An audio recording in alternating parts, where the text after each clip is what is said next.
прекрасная весенняя пора, хочется в лес, хочется погулять. Особенно это хочется грибникам, потому что они устали ждать грибы. Сейчас весна, грибы только-только начинаются. И я нашел сегодня очень интересный экземпляр. Сейчас я вас с ним чуть-чуть познакомлю. Идти далеко не надо, он прямо здесь. Смотрите внимательно. Вот он, красавец, вот он. Смотрите, это у нас явно не сморчковая шапочка, не сморчок.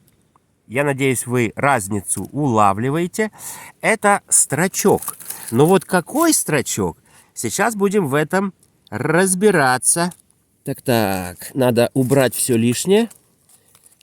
И понаблюдаем. Итак, это у нас строчок. Очевидно, строчок пучковый. Да, он маленького размера. Обычно этот строчок где-то в диаметре, я имею в виду шляпка его, в диаметре 10-15 сантиметров, но бывают, попадаются и даже крупные экземпляры, аж 20 сантиметров. Есть такие. Да. Чем он отличается от других строчков? Ну, в данном случае это строчок съедобный или условно съедобный. Есть тоже съедобный строчок, это строчок гигантский, но у него шляпка не такой вот формы необычной. Видите, здесь форма шляпки как скульптура какая-то красивая, да? Распростертые какие-то края. Что-то такое необычной формы. Какой-то авангард, какой-то сюрреализм. Вот так вот сейчас мы на него еще посмотрим. А у строчка гигантского форма более правильная. То есть форма шляпки у него похожа на какой-то грецкий орех крупный или же мозг. Хотя строчок пучковый, вот этот, который я нашел сегодня, и строчок гигантский, они растут в одно и то же время. Казалось бы, можно перепутать. Но, во-первых, это не страшно, потому что и тот, и другой условно съедобные грибы. А во-вторых, скажем так, для того, чтобы разбираться, да, если эти два гриба будут лежать рядом, то именно по форме шляпки можно четко определить. У строчка гигантского шляпка более правильной формы. А у этого гриба она вот именно вот такая необычная. Но есть еще один строчок. И строчок считается ядовитым. Это строчок обыкновенный. Условно съедобный строчок пучковый и ядовитый строчок обыкновенный тоже очень хорошо отличаются, особенно когда лежат рядом. Если вы знаете отличия, вы можете определить каждый гриб по отдельности. Так вот, смотрим на строчок пучковый. Здесь у нас форма шляпки. Она, понятно, распростертая, такая необычная. У обыкновенного она тоже более правильной формы, и она более темная или красноватая. Но самый такой явный признак – это цвет ножки. У пучкового строчка, обратите внимание, он кристально белый. Смотрите, я поворачиваю с разных сторон. Смотрите на ножку. Ножка у строчка пучкового, она белоснежная. Белоснежная. У ядовитого строчка обыкновенного ножка, она не белая, она тоже такая желтоватая, красноватая даже. Да, по цвету, можно сказать, она похожа на шляпку, но цвет более как бы светлый. Понимаете? То есть ножка абсолютно не белая. Это самый отличительный признак внешний. Конечно, и от места произрастания. Вот этот красавец, строчок пучковый, он растет только в лиственных лесах, где-нибудь на крайне леса, даже на полянах. А вот ядовитый строчок обыкновенный, он растет только в смешанных или сосновых лесах. Это тоже один из признаков.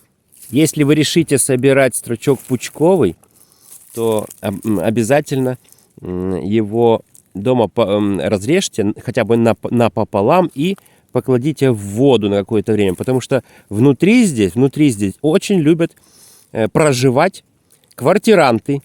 А это у нас всякие червяки, насекомые. Их тут, в принципе, может быть полным-полно. Ну, вот я сейчас посмотрю, что у нас здесь. Ну, здесь, конечно... Да, и, кстати, видите, вы отрезаете ножку, да, а земля, грунт, проникает сквозь ножку дальше вверх, ближе к шляпке. Поэтому обрезайте ножку так побольше. Вот смотрите, сколько я обрезаю. Ого, видите, и до сих пор еще грязь остается. Поэтому, ну, смотрите сами, собирать или не собирать. Представляете, а это еще не все.